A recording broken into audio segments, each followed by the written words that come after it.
తాకట్టులో ఉన్న బంగారాన్ని విడిపించి ఆ రోజు ఆన్లైన్ రేటుకే మేము కొంటాం. Sharma gold company.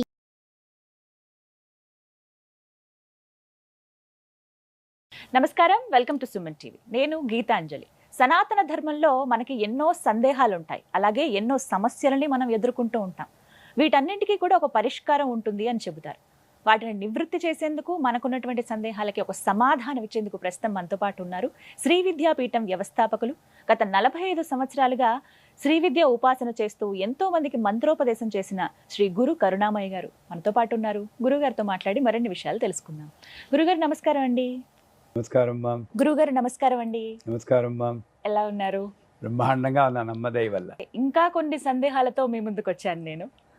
ప్రతినిత్యం మనం చూసే సందేహం వచ్చిందంటే ఒక జిజ్ఞాస ఉందన్నమాట. తెలుసుకోవాలి అన్న కుతూహలం. ఎవరికి పూర్తిగా అంతా తెలియదు, కానీ తెలియకుండా ఏవో కొట్టుకుపోవడం కన్నా మీలాగా ఇది తెలుసుకోవాలి, 10 మందికి చెప్పాలి అన్న తాపత్రయం ఉండడం ఎంతైనా ముదావహం. అదృష్టవంతులం. స్ట్రెస్ విపరీతంగా పెరిగిపోతుంది, తట్టుకోలేనంత. ఎంతలా అంటే అది పని వల్ల కావచ్చు, అది ఇంట్లో బయట ఎక్కడైనా సరే తట్టుకోలేకపోతే, అంటే భరించలేకపోతున్నాం అనమాట. ఇంత మా వల్ల కావట్లేదే, మాకే ఎందుకు ఇంత స్ట్రెస్ వచ్చేస్తుంది, దీన్ని తగ్గించాలంటే ఎలా అని వివిధ మార్గాలు వెతుకుతూ ఉంటారు. అందులో భాగంగా కొన్ని వ్యసనాల వాటికి అలవాటు పడిపోయిన వాళ్ళు కొంతమంది, అలవాటు చేసుకుందామన్నా అలవాటు అవ్వకుండా ఇబ్బంది పడేవాళ్ళు కొంతమంది, ఇలా రకరకాలుగా ఆ కోపం, చిరాకు మన వాళ్ళ మీద చూపించేస్తూ ఉంటాం, బయట వాళ్ళతో మళ్ళీ మామూలుగానే ఉంటాం, ఎవరితో చెప్పుకోలేక వాళ్ళల్లో వాళ్ళు బాధపడుతూ ఆఖరికి డిప్రెషన్లోకి వెళ్ళి చనిపోయే స్టేజ్ దాకా వెళ్ళిపోతున్నారు. అంత స్ట్రెస్ చూస్తున్నాం ఈ రోజుల్లో. ఎందుకు అంత ఉంటుంది? స్ట్రెస్ బస్టర్స్ అంటే ఏమిటి? మేము వేటిని ఆశ్రయించాలి? స్పిరిచువాలిటీలో అసలు స్ట్రెస్ని తగ్గించుకునే అవకాశం ఉంటుందా? ఇవి నా ప్రశ్నలు. మీరు మీ వీడియోని కొంచెం రీవైండ్ చేసుకుని చూస్తుంటే ఈ స్ట్రెస్ గురించి చెప్తున్నప్పుడు మీలో తెలియకుండానే స్ట్రెస్ వచ్చిందా? అంతదాకా నమస్కారం అన్నారు, స్ట్రెస్ అనేటప్పటికి వచ్చేస్తుంది ఆటోమేటిక్గా. అసలు స్ట్రెస్ ఎందుకు వస్తుంది? కలియుగ లక్షణం స్ట్రెస్ అనేది. ఎందుకంటే కాంపిటేటివ్ వరల్డ్లో ఉన్నాం, వాడికన్నా నేను ముందుకు వెళ్ళిపోవాలి అని నేను స్ట్రెస్ పడడం, ఆ పిల్లవాడి కన్నా మన వాడికి మార్కులు ఎక్కువ రావాలి అని పిల్లల్ని స్ట్రెస్ పరచడం, అన్నీ మనం తెలుసో తెలియకో చేస్తున్నాం. సాధారణంగా సైకలాజికల్గా మీరు స్టడీ చేసినా కూడా ఎందుకు వస్తుంది? ఒకే టైంలో 4-5 పనులు నేను నెత్తి మీద వేసుకుని ఆలోచిస్తుంటే స్ట్రెస్ వస్తుంది. మీరు వెస్ట్రన్ వరల్డ్లో ఒక మంచి సిస్టమ్ ఉంది. మీరు కౌంటర్ దగ్గరికి వెళ్తే మీ పనే చూస్తారు, కానీ మీ వెనకాతలు ఎవడం తొంగి చూస్తే హలో అన్నా కూడా ఆ చుట్టుపక్క తిరగరు. అది లక్షణం. వాళ్ళకి స్ట్రెస్ ఉండదు, వాళ్ళకి ఉంటుంది వేరే విషయాల వల్ల. అంటే నేను చేస్తున్న పని ఒకటే, ఇంకోటి నేను ఆలోచించాను, నెక్స్ట్ ఏంటి, వన్ ఆఫ్టర్ అనదర్ అన్నది ఇంట్లో వెళ్తారు. మనం అలా కాదు. వంట చేస్తూ ఆఫీస్ గురించి ఆలోచించడం, ఆఫీసులో వెళ్ళి పిల్లల గురించి ఆలోచించడం, ఒకే సమయంలో 4-5 సవ్యచాతిలా ఉండాలనుకుని ప్రయత్నిస్తున్నాం చూడండి.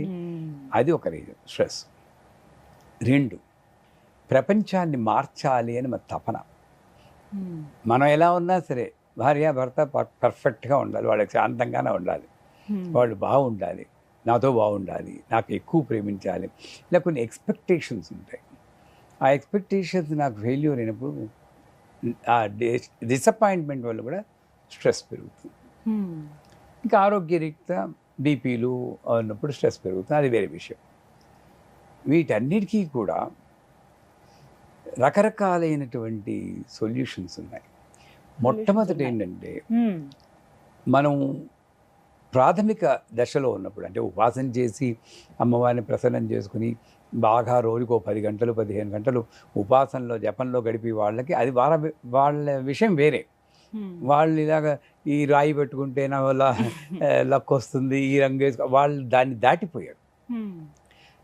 మన లెవెల్లో ఉన్నవాళ్ళు, అంటే మిమ్మల్ని నేను తమకెట్టేస్తున్నాను ఏమనుకోవద్దు, నా లెవెల్లో ఉన్నవాళ్ళు కొన్ని ప్రకృతి నుండి వచ్చే శక్తులకు లోబడతారు. స్ట్రెస్ వచ్చినప్పుడు డార్క్ కలర్స్ ఎక్కువ వేసుకుని ఉంటాం. ఈవేళ మీరు ఎన్నో సబ్జెక్టులు ఉంటే అమ్మవారి లీల చూడండి. మొట్టమొదటి సబ్జెక్ట్ మీరు స్ట్రెస్తో మొదలెట్టారు. మీరు ఆ కలర్ వేసుకున్నారు, నేను ఈ కలర్ వేసుకున్నాను, కూర్చున్న సోఫా ఈ కలర్, అన్నీ ఒకటే కలర్. ఇంతకన్నా మెరకలు ఏం కావాలి? ఎన్నో సబ్జెక్టులో మీరు స్ట్రెస్ ఎందుకు ఎత్తుకోవాలి? అంచేత స్ట్రెస్ డార్క్ కలర్స్ వేసుకున్నప్పుడు వస్తుంది, రావడానికి ఆస్కారం ఉంది. ముందు ఏం చేయాలి? నేను ఏం కలర్ వేసుకున్నానో చూసుకుని వెంటనే దాన్ని మార్చి ఒక లైట్ పింకు లేదా చందనం కలరు అలాంటి వైట్ కలర్ ఒక ముందు స్నానం చేయాలి. సినిమాల్లో చూపిస్తారు చూడండి, స్ట్రెస్ వస్తే షవర్ చేస్తుంది, అలా ఒక స్నానం చేసి ఆ స్నానం చేసేటప్పుడు కూడా స్ట్రెస్ గురించి ఆలోచించుకోండి. నేను ముందు వీడియోలో ఒకసారి మాట్లాడుకున్నాం మనం, స్నానం చేస్తూ మంచి పాటలు పాడుకోవాలి లేదా భగవన్నామం చెప్పుకోవాలని. అలాగా ఒక భగవన్నామం పాట పాడుకుంటూ స్నానం చేసి ముందు రిలాక్స్ అవ్వాలి. రిలాక్స్ అయ్యాక ఈ డ్రెస్ మార్చుకొని ఏమీ ఆలోచించకుండా ముఖంలో చిరునవ్వు పెట్టుకుని కాసేపు కూర్చోండి, లేదా మీకు తగినటువంటి వాతావరణంలో వెళ్ళండి. ఇది ఒక రకమైన సొల్యూషన్. ఇది సాధారణంగా చిన్న చిన్న స్ట్రెస్ లెవెల్స్ పనిచేస్తుంది. రెండో లెవెల్ బాగా స్ట్రెస్ ఉన్నప్పుడు దీని కింద మనం లింక్ ఇద్దాం. ఆ లింక్ క్లిక్ చేస్తే దుర్గా యంత్రం అని వస్తుంది. అది ఆరెంజ్ కలర్లో ఉంటుంది. అది ఎలా పనిచేస్తుందని నన్ను అడగండి, నాకు తెలియదు. కానీ అమ్మవారు ఇప్పుడు నాకు సూచనాప్రాయంగా చెప్పినప్పుడు ఇది ప్రయోగం చేసాం. చాలామందికి ఆ దుర్గా యంత్రాన్ని కలర్ ప్రింట్అవుట్ తీసుకుని లామినేట్ చేసి తలగడా కింద పెట్టుకుని పడుకోవాలి, దిండు కింద. అది ఏముందో దాంట్లో మరి సిగ్నల్స్ ఏ వస్తాయో అమ్మవారికే తెలియాలి. ఆ పడుకున్నప్పుడు లోపల ఒక ఎర్ర త్రికోణం ఉంటుంది, అది డౌన్వర్డ్స్ అంటే కాళ్ళ వైపు ఉండేటట్టు పెట్టుకోవాలి, అంతే. ఇది స్ట్రెస్కే కాదండి, చెప్పిన మాట వినకుండా పిల్లలు ఏడిపిస్తున్నా కూడా వాళ్ళకి పని చేస్తుంది. కాకపోతే ఆ టైంలో తలగడాకి కింద పెడితే వాళ్ళకి తెలుస్తుంది, తీసి పారేస్తారు. అంటే పరుపు కింద పెట్టాలి ఆ తలగడ వచ్చి చోట్లు. చాలా బాగా పనిచేస్తుంది. 80% ఆఫ్ ద పీపుల్ పనిచేస్తుంది దుర్గా యంత్రం. అది ఒక పద్ధతి. ఇకపోతే చివరగా ఒక గొప్ప న్యాసం ఉంది. న్యాసం అంటే ఏమిటి? కాస్మిక్ ఫోర్స్, ఆ భగవత్ శక్తిని మనం ప్రయత్నపూర్వకంగా మనలో ప్రవేశపెట్టుకోవడం. మీ పూజల్లో కూడా అంగుష్టాభ్య నమః దర్జనిభ్య నమః అని చేయాలి, అదొక న్యాసం, అంగన్యాసకర న్యాసాలు. దీన్ని పంచదశి న్యాసం అని మేము నవావరణ పూజలో వాడతాం. దాన్నే ఎప్పుడో అమ్మవారు కరుణించి నాకు దీనికి ఎందుకు వాడకూడదు అని ఒక ఆలోచన వచ్చింది. అదే పంచదశి మరి అందరికీ ఉండదు కదండి, మంత్ర దీక్ష తీసుకోవాలి. అంచేత దాన్ని కొంచెం మార్పు చేసి, ఈ మన శరీరంలో ఎన్ని నాడులు ఉన్నాయో తెలుసా అండి మీకు? 72,000 నాడులు ఉన్నాయి. 72,000. ఆ 72,000 నాడుల్లో ఓ 15 నాడులు చాలా ముఖ్యం. అడ్రినలిన్ ప్రొడ్యూస్ చేస్తేనే కదా స్ట్రెస్ వస్తుంది. దీన్నంతా ప్రొడ్యూస్ చేసి సెరిటోనిన్ ప్రొడ్యూస్, అది హ్యాపీనెస్. ఇలాగా రకరకాల కెమికల్స్ వాళ్ళు చెప్తారు, మనం కెమికల్స్ అనం. రకరకాల శక్తులు ఉత్పన్నమయ్యే నాడులు 15 ఉన్నాయి. ఈ 15 నాడుల్ని ఉత్తేజపరిచేటువంటి 15 స్థానాలు కొన్ని ఉన్నాయి. ఈ స్థానాల్ని ముట్టుకొని, కేవలం ముట్టుకుంటే ఇప్పుడు చాలాసార్లు తోముకుంటున్నాం అండి, మనకేం అనిపించదు.